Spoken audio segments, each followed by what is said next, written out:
The South Carolina Gamecocks are returning home on Saturday night inside Williams-Brice Stadium in front of a sold-out crowd. 7:30 p.m.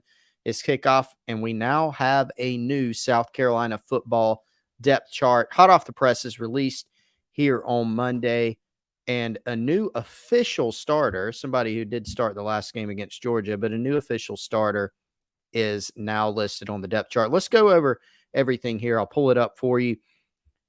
Offense, you're still going to see the same guys here at the wide receiver position. Now, Juice Wells is listed as a starter.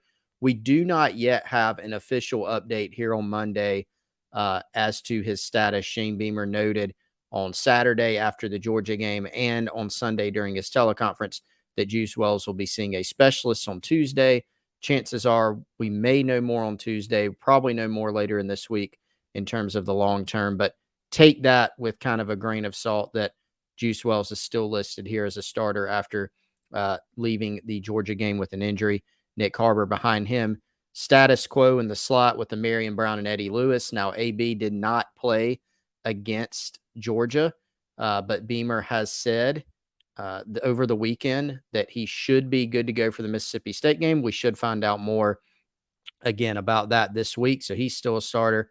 No surprise here. Xavier Legette, a starter at another receiver position with Omega Blake backing him up.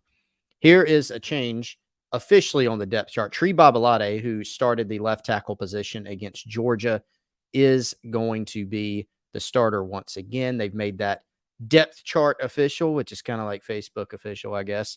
So Tree Babalade at left tackle, Jackson Hughes backing him up as in terms of on the depth chart. Left guard, Nick Gargiulo, Trey Jones. Center, Vershawn Lee, Grayson Maines. Right guard, Ja'Kai Moore or Trovon Ball. And then you're going to see, let me scroll down here real quick on the depth chart, Sidney Fugar or Tyshawn Wanamaker at right tackle. Now, to go over a few of these here, kind of interesting. Keep in mind, for instance, you see at center, Grayson Maines for Vershawn Lee.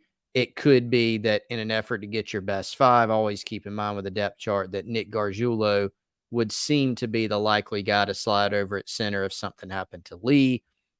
We know that Ja'Kai Moore could also play the right tackle position. Sidney Fugar has played left tackle if something happened to Tree Babalade, et cetera, et cetera. What you see on the depth chart is not necessarily what you would get in a game situation. Tight end, same deal. Trey Knox backed up by Nick Elksness and Joshua Simon with the freshman Connor Cox behind him. Spencer Rattler, number one quarterback, with Luke Doty remains number two.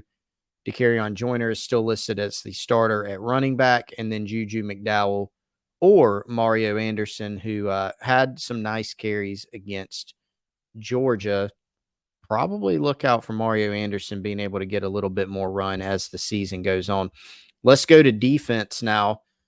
Same deal at both of the edge or the defensive end / outside linebacker positions. You still have 4 oars there, a total of 6 guys. Tyreek Johnson missed the Georgia game. Shane Beamer seemed to indicate he would be able to play this weekend against Mississippi State.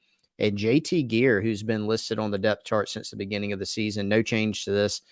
He is actually supposed to make his season debut, if all goes well, against Mississippi State, which could give the Gamecocks a boost. Same deal at defensive tackle with Tonka Hemingway. Alex Huntley as the starters. Nick Barrett and TJ Sanders backing them up. TJ Sanders, SEC co-defensive lineman of the week. Had a great showing against Georgia. I've said it before, kind of considered a third starter by the staff. We saw them use some odd fronts against Georgia as well. Even though TJ Sanders listed as a backup, he's a critical part of the defensive line. Actually played the most snaps of any D lineman against Georgia. Linebacker spots remain the same with Stone Blanton backed up by freshman Grayson Pup Howard. Debo Williams backed up by Bam Martin Scott. The nickel spot, you see, we saw in the Georgia game another shift. This is really the same. Keenan Nelson, David Spalding, or Kawan Banks. We saw Spalding return to action and play, I think 12, 13, somewhere between 12 to 15 snaps against Georgia. I don't have it in front of me. And we saw DQ Smith move from a safety spot to play some nickel. and we saw Jalen Kilgore and Nick Eamon-Wari playing alongside each other at safety. So again, this is another instance of the depth chart not always being reflective of what you may see in a game. O.D. Fortune, Marcellus Dial, those two guys are still your starters at corner. Judge Collier played a little bit against Georgia behind O.D. Fortune when he went out of the game. What you're going to see is basically O.D. Fortune and Dial are starters. DQ Smith and Eamon-Wari are starters. Jalen Kilgore is probably a starter for you as well. And then these guys at nickel, Spalding, for instance, we've seen Kawan Banks, we've seen some Keenan Nelson Jr. at nickel. That spot a little bit more up for grabs, but the staff seems to like the idea of getting the true freshman Jalen Kilgore. He came in for Nick Eamon-Wari in the UNC game, also started the Furman game, has done a really nice job as a true freshman this season. They seem to want to get him on the field alongside Eamon-Wari. So specialists, nothing really new there. Kick and punt returners remain the same. Amarian Brown, if he's back again, he will be able to step back into that punt return job. Everything else, status quo right now for the South Carolina Gamecocks football team on the depth chart. Be sure to come visit us over at GamecockCentral.com. The Insiders Forum is where you can find us, and check out all our front page content on GamecockCentral.com. See you guys later this week.